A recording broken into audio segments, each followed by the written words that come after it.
This is a hilariously crappy Sylvania branded Windows CE netbook that CVS sold for $100 in the mid-2000s. But what if I told you that not only was there a successor to it, but it was both somewhat better and somehow much, much worse? And today, we have one to torture.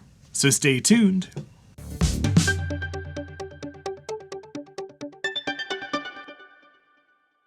And if you enjoy having good fun with bad computers, I hope you'll consider subscribing to the channel. This is my cherished and absolutely terrible Sylvania WM8505 powered netbook. It was sold at CVS stores around 2011, and back then, I worked at a CVS, and we never sold one. But I always wanted to have one to tinker around with, and tinker we did. We even got Debian Linux booting on it. Well, color me surprised when a friend of the channel donated this, Kokaso netbook to me at the VCF swap meet in Baltimore, which is suspiciously in nearly the same casing as the old Sylvania, except it has a camera. Neat. So let's take a closer look at this travesty of a computer and see just what the heck we have here.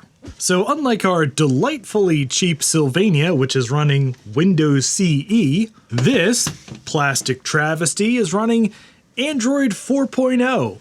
The two cases are nearly identical with only superficial changes other than, of course, the webcam here. There's slight changes in the lines on the bottom. This one has fancy diagonals and this one has boring straight lines. Around the back though, slightly more interesting, where the Sylvania has a USB port, the Kokaso has mini HDMI out.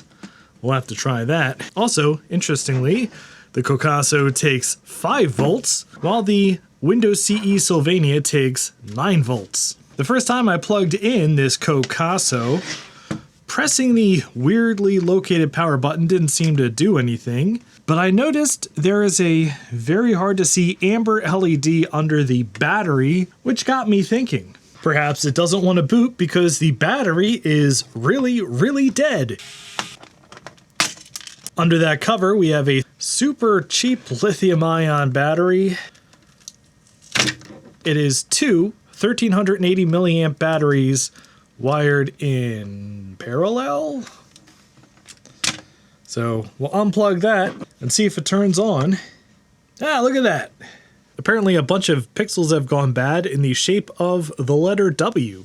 Okay, I don't know if we should explore the software on this thing first, or take it apart first and potentially ruin it. Why don't we No Country for Old Men this thing?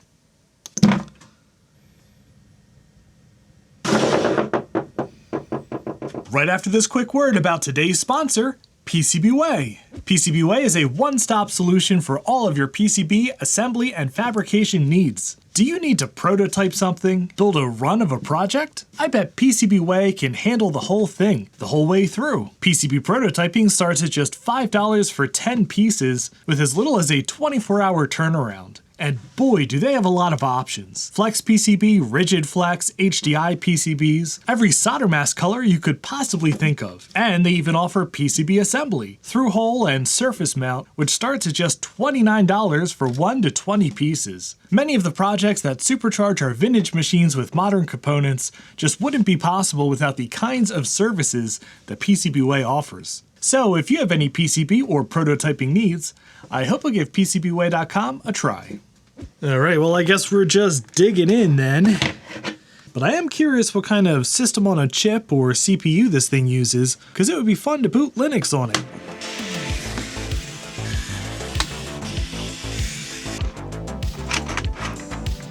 Stupid hidden screws.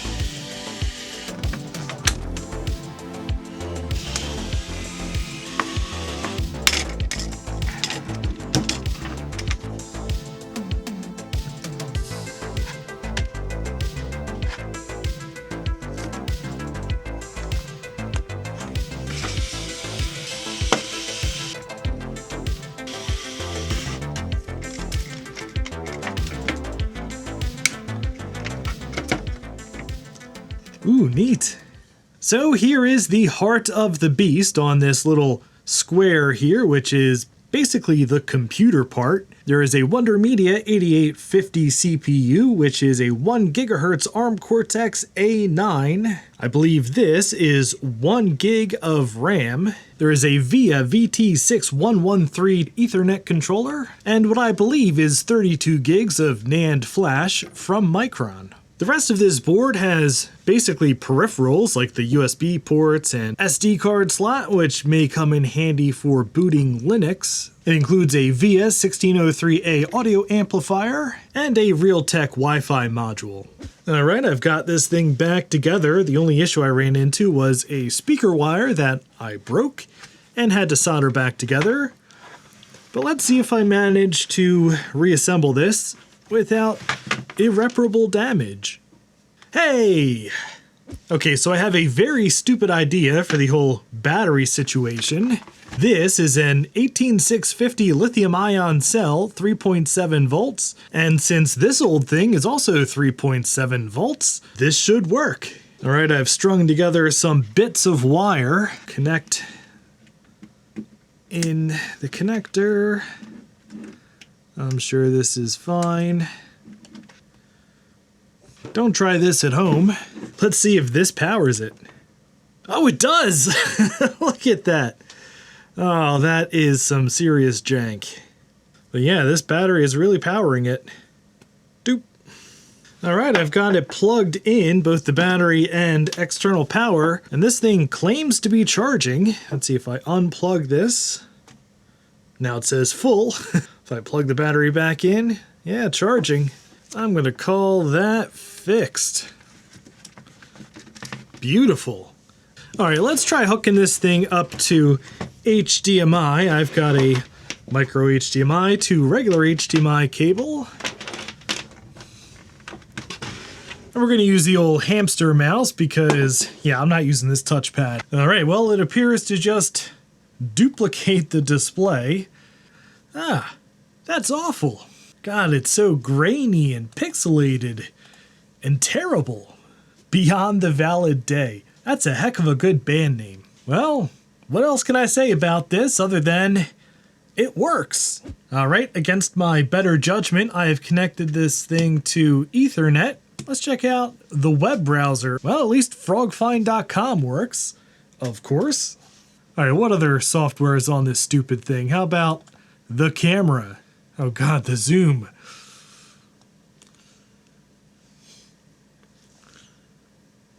Now there is absolutely nothing on here.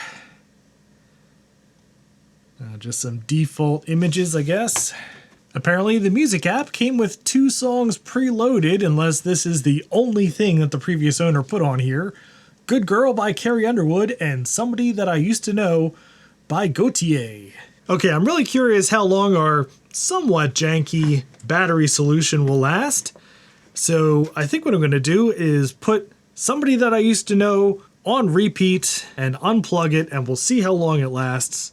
For copyright reasons, you may hear a different song.